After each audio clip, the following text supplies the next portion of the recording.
बोलती पुस्तके. ज्यांना वाचनाचा नाद त्यांना बोलती पुस्तके घाली साद. आमचं चॅनल सबस्क्राईब करा आणि सबस्क्राईब करायला इतरांनाही सांगा. नमस्कार श्रोते मित्र हो. बोलती पुस्तके सादर करत आहे लेखिका सौवृंदा कांबळी लिखित कथा कोडं. अहो, तुम्हाला समजलं का? तुमची ती मावस बहीण सुशा की सुशीला ती वारली. काय? सुशा गेली? काय झालं तिला? मी ओरडलोच.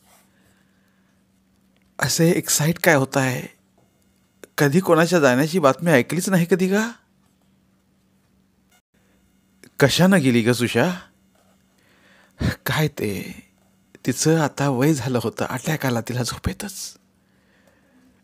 तुला कसं समजलं? कसं म्हणजे काय? माधवचा फोन होता ना सकाळी, तो तुमची चौकशी करत होता. त्यावेळी त्याला तुमच्या मावस बहिणीची आठवण झाली. ती गेलेली त्यालाही बातमी नुकतीच मिळाली होती. तो मला फोनवर बोलला. रात्री झोपली तो झोपेतच अटॅक आला म्हणे. सकाळी उठलीच नाही. अटॅक आला. शेवटी व्हायचं तेच झालं.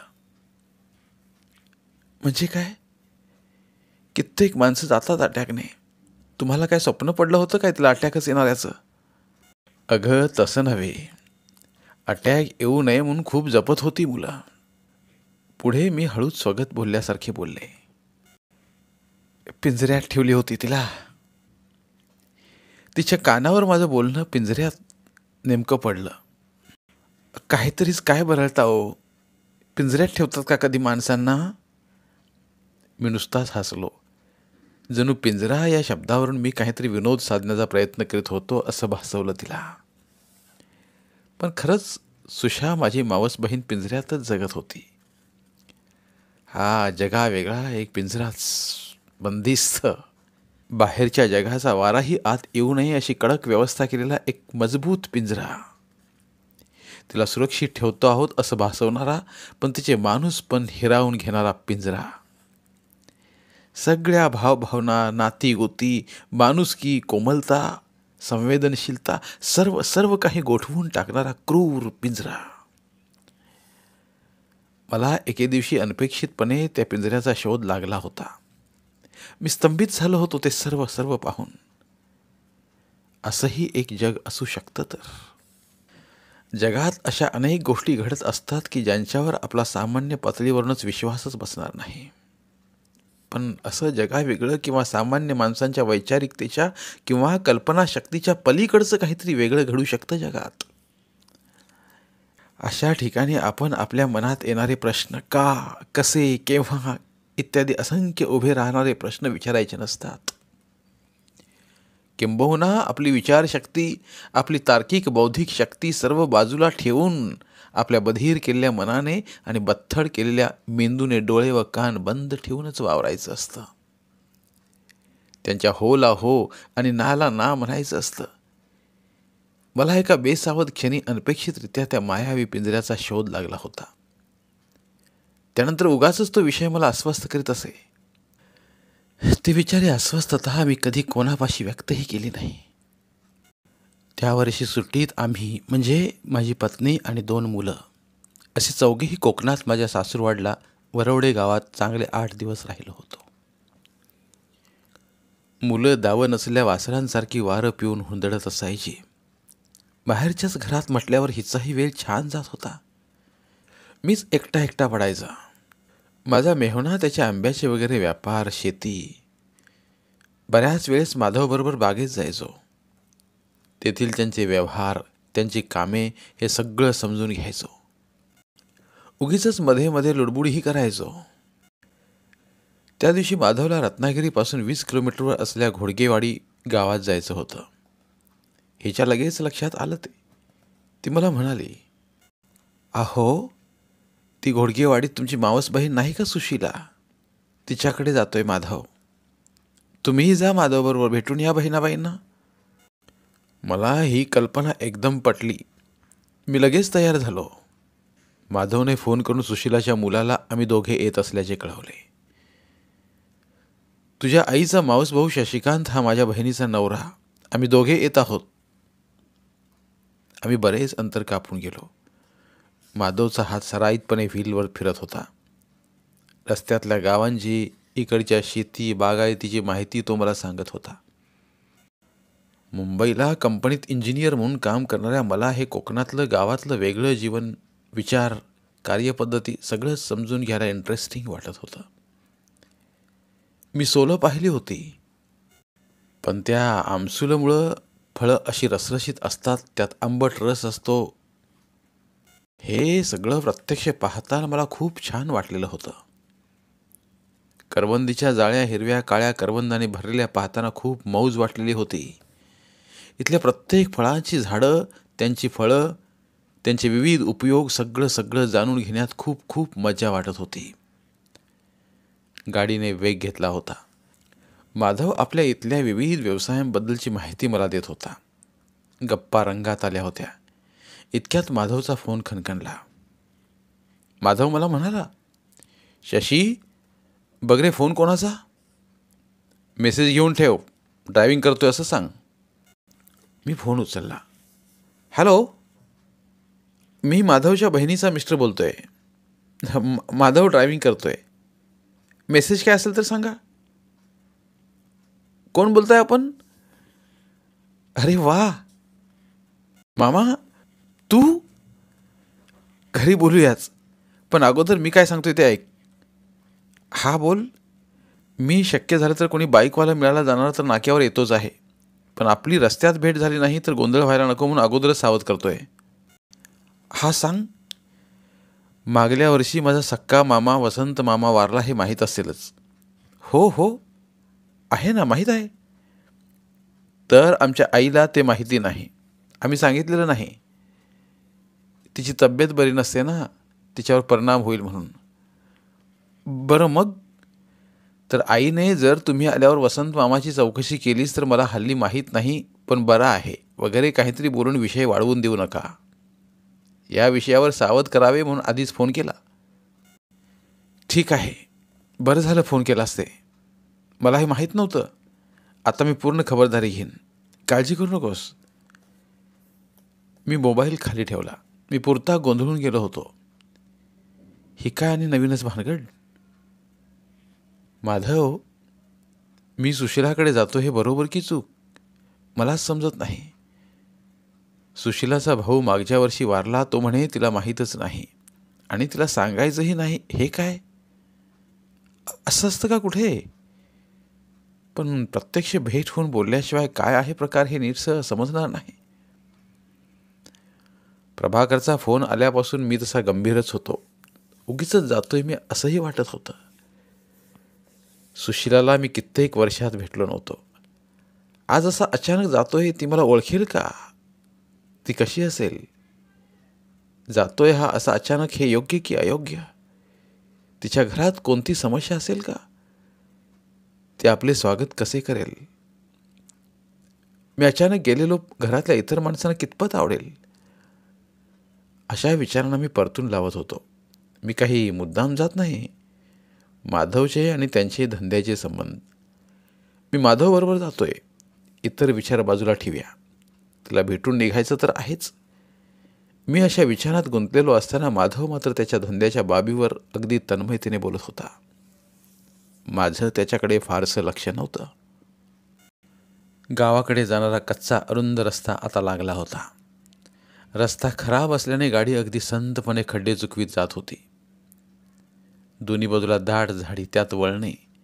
अशाच एका वळणावर माधवने अचानक ब्रेक दाबला. रस्त्याच्या कडेला उभा असलेला माणूस हसत हसत हात दाखवित होता. माधवने काच खाली केली. चल रे बस. हा प्रभाकर? मी त्याला खूप वर्षांनी पाहिल्यामुळे ओळखलं नव्हतं.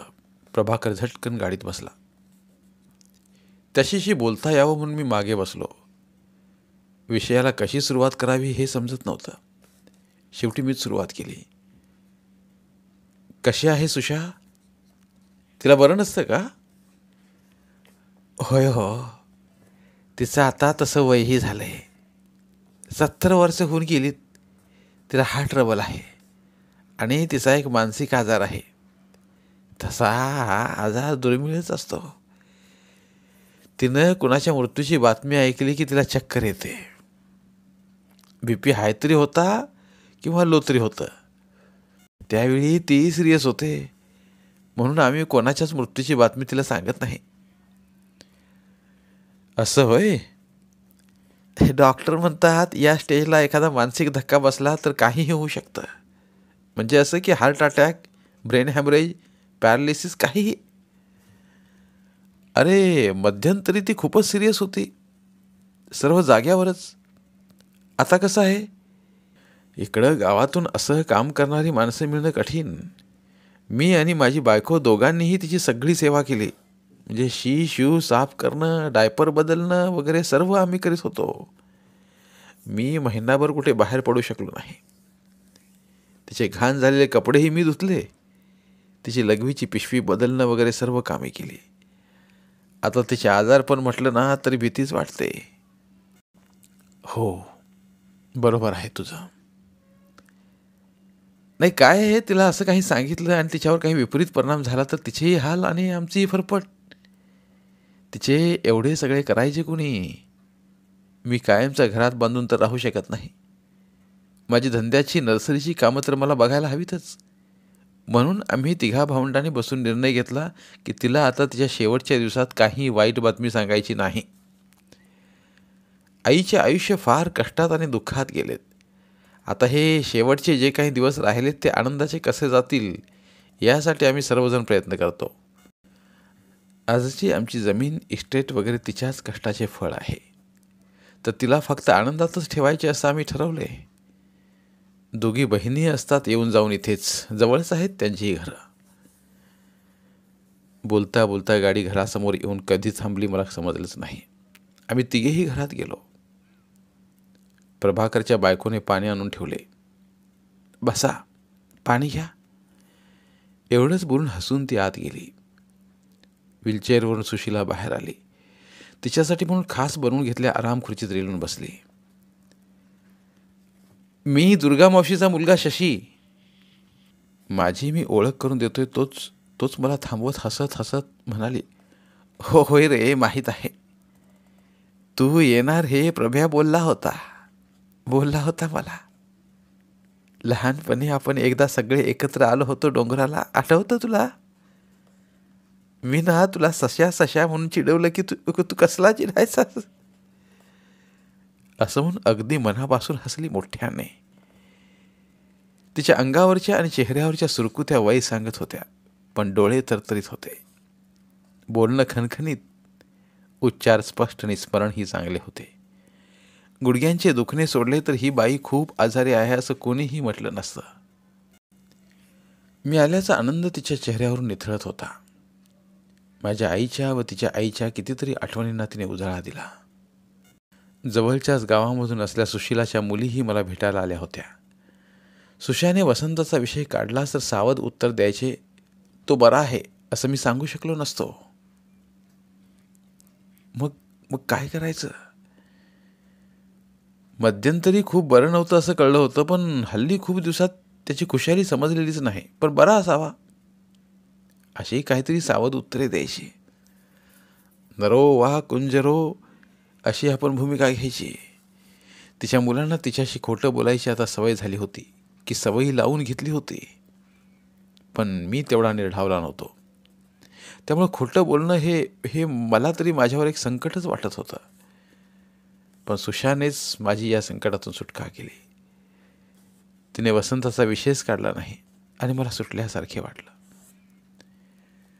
खरं तर दुपारचे जेवण आम्ही बाहेरच घेण्याचे ठरवून निघालो होतो. पण सर्वांचाच आग्रह मोडवेना.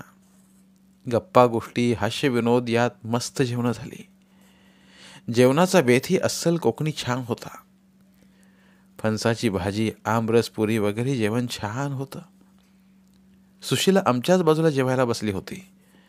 आम्हाला आग्रह करीत होती. तीही व्यवस्थित जेवली होती. हास्य विनोद, गप्पा गोष्टी, आठवणी, चौकशा वेळ तर भरभर सरकत होता. 3च्या दरम्यान आम्ही सुशीच्या सुधातून बाहेर पडलो.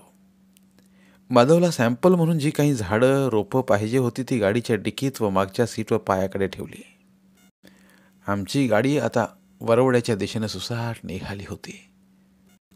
खरं तर या गोष्टीला आता 4 वर्षे उलटलीत. एवढ्यात हा प्रसंग माझ्या स्मरण साखळीतून पुसला जायला हवा होता, पण काय करायचं. सुशीला हा पूर्वी माझ्या भावविश्वासी कुठेही संबंधित नसलेला विषय माझ्या डोक्यात आता ठाण मांडूनच बसला होता. काही केल्या तो विषय जायलाच तयार होत नव्हता. मी सासूरवाडला सुट्टीत म्हणून जातो काय, माधवबरोबर त्याच्या कामासाठी फिरताना सुशीलाकडे जातो काय, आणि मी त्या विषयात एवढा गुंतून पडतो काय, सगळंच अनपेक्षित, अकल्पित. सुशीला हा विषय मला तर एक कोडच वाटत होता. नक्की कशा प्रकारचं भावविश्व असेल सुशाचं. बोलण्यावरून तरी ती अगदी नॉर्मल वाटत होती. या उतार वयात तिच्या मनातील खोल तळात कोणाकोणाला स्थान असेल की तिचा भूतकाळ तिच्या मनपटलावरून पुसलाच गेला असेल. तिच्या मुलांनी खरं तर तिच्याभोवती एक सुरक्षित कवच तयार केलं होतं. आपल्याशिवाय तिला दुसरं विश्वच असू नये याची त्यांनी पुरेपूर खबरदारी घेतली होती. आपली आई ही फक्त आपली आईच असावी. तिच्या भावविश्वात अन्य नातेवाईक, तिची भावंडे ही कोणीही असू नयेत अशी विलक्षण किमया मुलांनी घडवून आणली होती. त्या बंदिस्त विश्वात 3 मुलं आणि आई ही चौघेही आनंदी सुखी असायची. कसल्याही दुःखाची झळ न पोचणारी सुशा त्या बंदिस्त पिंजऱ्यात आनंदाने जगत होती. ती फक्त मुलांची आई होती. त्या घरातील एक व्यक्ती होती. तिच्या भावविश्वात ते घर आणि तिची मुले याशिवाय कोणीही नव्हतं. पण मग तिच्या भावविश्वात व्याकुळ करणाऱ्या कोणाच्या आठवणी नसतील काय. तिच्या मनाच्या अंधाऱ्या तळघरात काय काय चमकत असेल की काळाच्या बोळ्याने तिचे भावविश्वच सगळे पुसून कोरडे केले असेल. परिपूर्ण वाढ झालेले मन, जगाच्या कोणत्याही घटनेची खबर नसलेले मन कशा पद्धतीने विचार करीत असेल. कधी कधी मला वाटायचं हे असंच जीवन खूप चांगलं नाही का. खरं म्हणजे जीवन असंच असायला हवं. काय उपयोग असतो आपल्याला तसा इतर माणसांचा. दुःखद भूतकाळ भूतकाळातील सुखदुःखांच्या आठवणी सहित पुसलेला असावा. भविष्याची चिंता नसावी. वर्तमान हाच खरा, एवढंच सत्य असं समजून जीवन जगावं. दिवस उलटला की तो स्मरण पाठीवरून पुसला जावा. हे किती छान ना. फक्त आपल्या मुलांवरील माया, मुलांचे आपल्यावरील प्रेम एवढेच जाणवत असावे. खावे प्यावे व आनंदात राहावे. कोणी गेल्याचे दुःख नाही, आल्याचा आनंद नाही. वरवर पाहता हे सगळं असं दिसत होतं, पण शरीर जिवंत असून मनच नाही. हे जगणं जिवंतपणाचं लक्षण आहे का. सर्व नात्यांचे बोनसाय करून तोडून टाकून आपल्यातच जगणे हे खरं मानवी जीवन आहे का. सर्व नात्यांची, सर्व भावनांची छाटणी करून टाकलेल्या त्या भावविश्वाला काही अस्तित्व आहे का. एका काळोख्या असत्याच्या, अज्ञानाच्या कोशात, पण त्या कोशाचे अस्तित्व आपल्या भोवती आहे याची जाणीवही नसणे हे किती भयावह असतं ना. पूर्वी एकदा ऐकलेली गोष्ट आठवते. एक वेडा होता. त्याला त्याच्या राहण्यापुरताच बंदिस्त पिंजरा केला होता. त्या पिंजऱ्यातच त्याचे जीवन चालायचे. जेवण, खाणं, पिणं सर्व विधी तिथेच चालायचे. जेवणाचे ताट पिंजऱ्यात सरकवले जायचे. त्या पिंजऱ्यालाच तो जग समजायचा. हसायचा, स्वतःच बोलायचा. धावत जातोय असा भ्रम होताना पिंजऱ्याच्या गजाला आपटून आपटून तिथेच तो गतप्राण होऊन पडला. मला ही गोष्ट आठवून आठवून त्या वेड्याच्या जागी पिंजऱ्यात मरून अस्ताव्यस्त पडलेली सुशीलाच दिसू लागली. पण मला एक शंका मनात येऊन जाते आणि हे कोडं अधिकच अवघड, अधिकच गुंतागुंतीचं होऊन राहतंय. सुशीलाला आपल्या मृत नातेवाईकांची आठवण आली नसेल का. कुणाला फोन करून चौकशी करावी असा प्रयत्नही तिने कधी केला नसेल का. मुलांनी अगदी रंगवून असं सगळं सुरळीत आहे असं सांगितलंही असेल, पण आपल्या भावंडांचा आवाज ऐकावा, त्याच्याशी स्वतः बोलावे यासाठी तिने स्वतःहून प्रयत्न केले नसतील का. भावंडांच्या आठवणीने ती व्याकुळ बनली नसेल का. की आणखी काही. पण आणखी काही म्हणजे तरी काय. आपण पाहिली, भेटलो, बोललो ती सुशीला पण पूर्ण नॉर्मल होती. तिला वरीलप्रमाणे कधीच विचार मनात आले नसतील हे संभव वाटत नाही. मग या रक्ताच्या नात्याच्या मनातील आवेगाला बांध पाळणारे आणखी कोणते असे जालिम कारण होते? अंतकरणाच्या आतल्या आतल्या कप्प्यातून येणारा आवेग हा कोणत्या अशा भक्कम भिंतीने अडवून धरला होता? मुलांच्या भोवतालच्या लोकांच्या वागण्यातून, बोलण्यातून, कधी कुजबुजीतून, अनाहूतपणे व अहेतुकपणे कानावर पडल्या एखाद्या शब्दातून या व्यक्तींच्या मृत्यूविषयीची कल्पना आलेली असावी. पण मुलांचे विचार समजून घेऊन उरलेल्या आयुष्याच्या मुलांच्या सहवासातल्या सुरक्षिततेचा विचार करून मुलांच्या कलानेच घेण्याचा निर्णय तिने घेतला असेल का? की वयानुसार तिची विचारशक्ती खरंच तोकडी पडत गेली असेल? खरंच काय घडलं असेल सुशाच्या बाबतीत? की सुशाने आणि मुलांनी दोघांनीही आपापल्या सुरक्षिततेचे मार्ग निवडले असतील. म्हणजे जागेवर पडली तर तिची परत सेवा करायला लागू नये म्हणून ती जागेवर पडेल अशा सर्व कारणांचाच निचरा करायचा हा सर्वात जवळचा सुरक्षित मार्ग मुलांनी निवडला. आणि मुलं सगळं प्रेमानं करत आहेत, त्यांच्यावरच अवलंबून आहेत. आईला कोणाचंच काही कळवायचं नाही असं म्हणताहेत, तर आपण तरी कशाला आग्रह धरावा? त्यांच्या कलाने घ्यावे. काय जे शिल्लक दिवस आहेत ते त्यांच्या सहवासात चुकाने काढावेत असा तिने आपल्यापुरता सुरक्षिततेचा विचार केला असेल का? काहीही असू शकेल. काय असेल हे आपल्यालाही नाही समजू शकणार. सुशीला हेच एक गहन कोडं होऊन राहिलं आहे. ती गेली पण तिने माझ्यासमोर ठेवलेले हे प्रश्न मी नाही सोडवू शकत. काहीही असू शकेल, काहीही. धन्यवाद. पुन्हा भेटूया एका नवीन कथेसह. मराठीतील प्रतिभावंत लेखकांचं साहित्य, कथा, कादंबऱ्या ऐकण्यासाठी आमचं बोलती पुस्तके हे चॅनल सबस्क्राईब करा. आणि मराठी साहित्याचा प्रसार करण्यासाठी प्रत्येक मराठी माणसाला सबस्क्राईब करण्यासाठी आवाहन करा. आणि बोलती पुस्तके या साहित्य चळवळीत सहभागी व्हा. आपले पुन्हा एकदा धन्यवाद.